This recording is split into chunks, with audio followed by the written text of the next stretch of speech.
Quand on a commencé à tranquillement voir ce qui se passait, là, comment vous réagissiez, les débuts? Là? Bien, écoute, c'est sûr quand ça a parti, comme tout verglas, c'était pas le premier verglas qu'on vivait, mais souvent le verglas, ça dure quelques heures, des fois une journée et demie, 2 jours gros max. Mais vous attendiez pas à ce que ça soit aussi intense? Honnêtement, non, on pensait pas que c'était pour être si gros que ça. Là. Non, pas à ce point-là, honnêtement.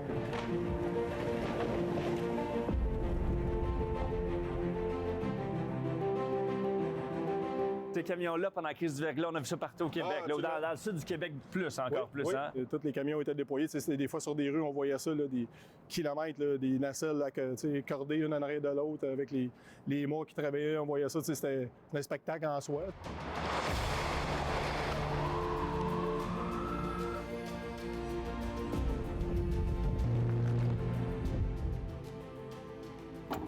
Ouais, c'est quand même lourd, regarde. Oui, c'est ça, exactement. Là, tu travailles, tu es pendant 3-4 heures de temps dans le poteau, tu as ça sur les épaules. C'est quand même. C'est vraiment lourd.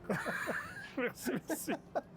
Puis qu'on se met dans les jambes, un de chaque bord, puis plante dans le poteau, puis on monte avec ça. À l'époque du verglas, tout cet équipement-là, avec des poteaux qui sont tous glacés, c'était toute une épreuve. C'était pas facile, non, c'était pas facile. Il y a des places, c'était difficile. Tu sais, juste des fois de se rendre au pied du poteau parce que c'était gelé, c'était de la croûte glacée, puis là, c'était des fois les pieds nous partaient. Et votre assignation, ça s'est poursuivi comme ça tous les jours pendant... Pendant 6 semaines.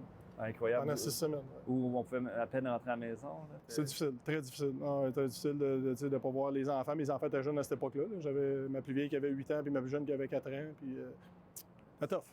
C'était tough, ouais. Puis même à un moment donné, vous avez dû coucher dans le camion. On va aller voir quel type de camion vous couchiez. Parfait. Oui, c'est ça. Hop, ça, c'était votre chambre. Oui, c'est ça. Moi, j'étais chef d'équipe, j'avais mon compagnon avec moi.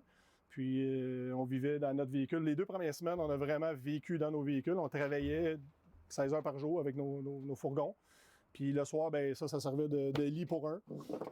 Puis l'autre, ben il s'installait à terre, là, comme en camping. On faisait du camping dans nos trucks. Au début, on trouvait ça drôle, on regardait ça, mais après quelques jours, c'est un petit peu dur. C'est un matelas très ferme. Plus que ça allait, mais c'est ça, plus qu'on se disait, wow, c'est gros, là, c'est majeur. C'est pas que des petites pannes locales. C'est sûr, quand on voyait comme les tours qui s'étaient écroulés là, sur le bord de la 30, quand on a passé là, d'entendre parler, c'est une chose, mais de le voir live, c'est wow, c'était vraiment impressionnant. Fait qu'on a arrêté, on a pris des clichés, j'ai des photos de ça, des arbres cassés, dans des secteurs résidentiels, des branches d'arbres sur des fils. Là.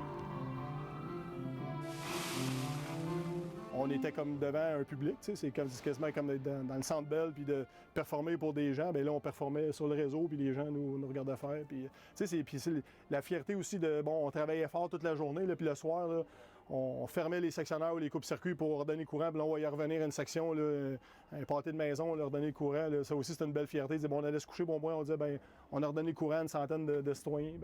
Demain, on continue. Puis...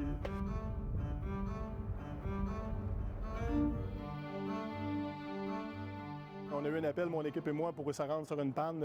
C'était à Outremont, là, un poteau tombé dans une piscine avec un transformateur. Fait qu'on se rend sur les lieux.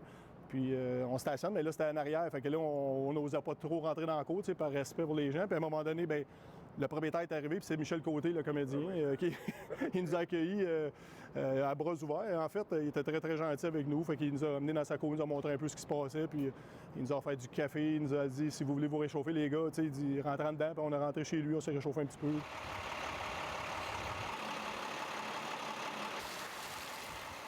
Parce qu'on parle des changements climatiques, ça pourrait revenir. Oui. Absolument. On le voit, ça fait 2-3 ans qu'on a souvent des puces, là, des coups de vent, des tornades. Au Québec, avant, les tornades, on ne voyait pas ça. Maintenant, c'est comme à tous les étés, il y en a. Puis c'est sûr, quand il y a une tornade, donc, il faut être prêt à toute éventualité. Ouais.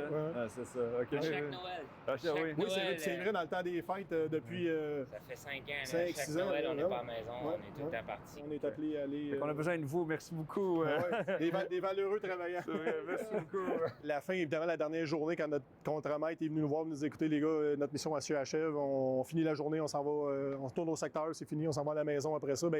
C'est comme si l'adrénaline toute lâche. Puis quand on est arrivé au secteur, on était 4, on a passé quand même 6 semaines, les 4 ensemble, à travailler tous les jours ensemble.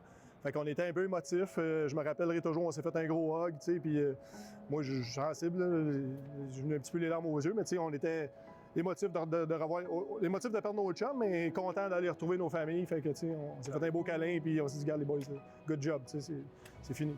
Aujourd'hui, vous incarnez un peu tous ces monteurs de ligne qui ont travaillé pendant le verglas. Ouais. On vous entend aujourd'hui dans notre reportage, mais merci beaucoup à vous et à tous les autres qui Ça ont me fait fait extrêmement plaisir. ce Puis je suis travail-là. persuadé s'ils seraient tous là, ils seraient tous fiers, autant que moi. Puis, Merci encore. Merci. Merci pour Merci, tout votre merci à travail. vous autres.